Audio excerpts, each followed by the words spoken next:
So hello guys, welcome back to our today's vlog. ఇవాళ వచ్చేసి sem exam అయితే ఇప్పుడైతే అయిందనమాట. మెయిన్ క్యాంపస్ కి తీసుకొచ్చారు అందరినీ మెయిన్ బ్లాక్ కే. ఎగ్జామ్ అయితే అయిపోయింది. ఎగ్జామ్ అంతా ఓకే పాస్ అయితే అయిపోతాను, ఫెయిల్ అవుతానని చెప్పి నమ్మకాలు వేయట్లేదు. పాస్ అయిపోతుంది ఖచ్చితంగా, నాకైతే 100% ప్రూఫ్ అయితే ఉంది. ఇగో మెయిన్ క్యాంపస్ 4th ఫ్లోర్ తీసుకొచ్చారు అనమాట అందరినీ. ఇంకొక ఫ్లోర్ అయితే ఉంది, కానీ ఆ ఫ్లోర్ అయితే ఎక్కించలేదు. 4th ఫ్లోర్ ఇదే అనమాట మా ఎగ్జామ్ హాల్. ఇక్కడ నుంచి వ్యూ అయితే చూడండి, ఫుల్ అయితే ట్రైన్ వెళ్తున్న వ్యూ అయితే ఉంది. కింద ఎగ్జామ్ రాసినప్పుడు గాల్ వచ్చిందని చెప్పి చూస్తే అయితే కింద అయితే చాలా మందికి స్పోర్ట్స్ అయితే అవుతున్నాయి.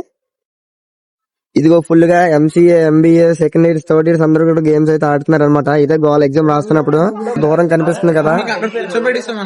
ఈ పక్కన అయితే ఈ బిల్డింగ్ వెనకట్లయితే మా బ్లాక్ అయితే ఉంటది. అక్కడైతే ఇంత వ్యూ అయితే ఉండదు. ఇక్కడైతే వ్యూ అయితే చాలా బాగుంది.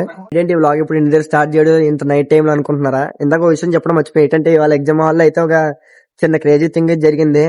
మొత్తం చూసి రాసేయచ్చు అలాగా అనుకున్నాను, నేర్చుకున్నాను. కానీ ఏమైనా హెల్ప్ అవుద్దేమో అని చెప్పి అనుకున్నాను. తీరా వచ్చేసి చూస్తే అయితే ఫస్ట్ బెంచ్ లో పడిపోయింది. ఇంటికి ఇంత లేట్ ఎందుకు అయిందంటే ఫ్రెండ్ వాళ్ళ ఇంటికి వెళ్ళింది అనమాట. వెళ్ళి చాలా రోజులు అయిపోతుందని చెప్పి వెళ్ళి ఇంటికి అయితే వెళ్తున్నాను ఇప్పుడు. సో అది వాళ్ళ వ్లాగ్ ఇక్కడ నుంచి రేపు నుంచి అయితే వ్లాగ్ అయితే చేస్తాను. రేపు నుంచి అంటే కాలేజ్ ఉన్నప్పుడు చేస్తాను. మీకు అది చెయ్యాలా వద్దా ఈ టైంలో అనేది నాకు కామెంట్ లో చెప్పండి.